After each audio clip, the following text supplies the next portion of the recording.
Bonjour à tous et bienvenue sur Crapurbex. Nous allons voir ensemble aujourd'hui une histoire incroyable, improbable et non résolue. La fameuse expédition de Dyatlov.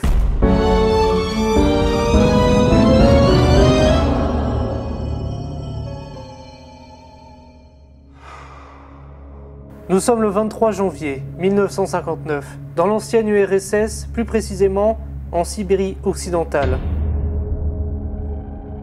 10 jeunes gens quittent la ville de Sverdlovsk. L'objectif principal de leur expédition est le mont Otterton, se trouvant à 500 km de leur point de départ. Après quelques jours de bus, de train et enfin à ski, ils arrivent sur place. Ils sont actuellement à 70 km de leur point d'arrivée.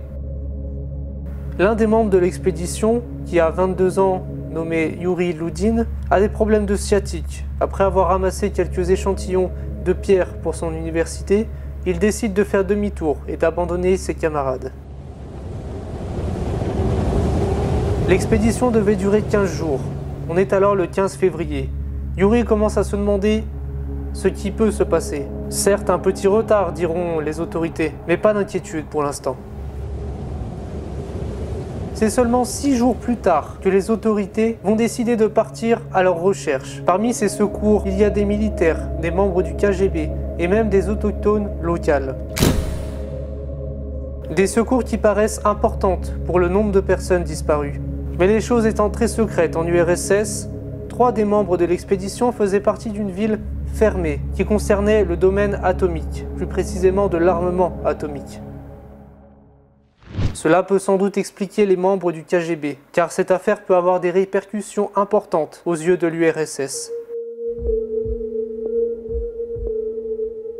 Nous sommes le 26 février, 5 jours après le début des recherches. Les secours trouvent une tente, lacérée de l'intérieur, sans pour autant que l'ouverture principale soit ouverte, comme si les occupants n'avaient pas eu le temps de l'ouvrir. Le lendemain seulement, les secours trouvent les premiers corps. Celui de Yuri Dorochenko et celui de Yuri Krivonichenko. Les corps sont trouvés à 1 km de la tente, à la lisière des bois.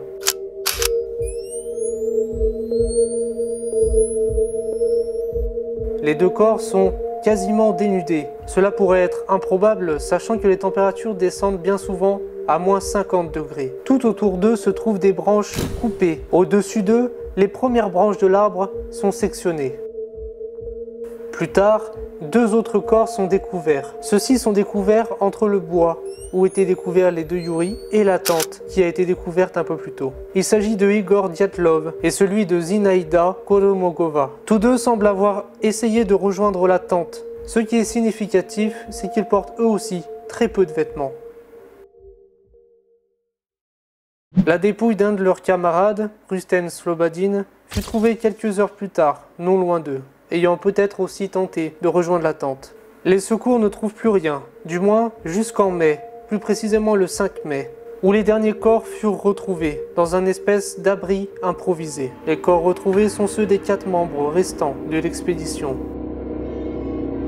Le plus étrange dans cette histoire, c'est que tous les corps semblent avoir reçu des coups, des côtes cassées, des liaisons internes, et tous dévêtus. En tout cas, les enquêteurs ont conclu à une mort certaine par une force accablante, sans préciser pour autant quelle force. Depuis la conclusion un petit peu active de ces enquêteurs, beaucoup de théories fusent à propos de ces disparitions et de ces morts improbables. Parmi elles se trouve la théorie de l'avalanche. Certains pensent que l'avalanche aurait créé cette panique qui aurait fait sortir les jeunes gens de leur tente très rapidement et qui aurait entraîné ainsi leur mort par hypothermie. Mais plusieurs choses ne collent pas. Pourquoi certains ont pu parcourir plus d'1 kilomètre? Et pourquoi si certains ont survécu à l'avalanche, n'ont-ils pas aidé leurs camarades, voire se réfugier au chaud dans la tente? D'autant que la neige accumulée n'était pas présente. Une autre théorie veut qu'une dispute énorme ait éclaté entre eux. Leur coup serait ainsi fatal. Mais tout ne colle pas. Certains auraient survécu, certains seraient restés en vie, voire auraient aidé les autres. Une dernière théorie semble plutôt loufoque, mais assez probable. Il s'agit des ovnis. Plusieurs témoignages semblent concorder pour dire qu'il y avait des boules lumineuses, alors que l'expédition tournait mal, voire au chaos. Et les pierres ramenées par Yuri, parties à cause de sa sciatique, contenaient beaucoup de radioactivité. Mais ceci peut être expliqué par le fait que certains d'entre eux travaillaient dans l'armement radioactif. Il y a encore énormément d'enquêtes à ce sujet. Certains passionnés cherchent à trouver une solution, à résoudre ce mystère.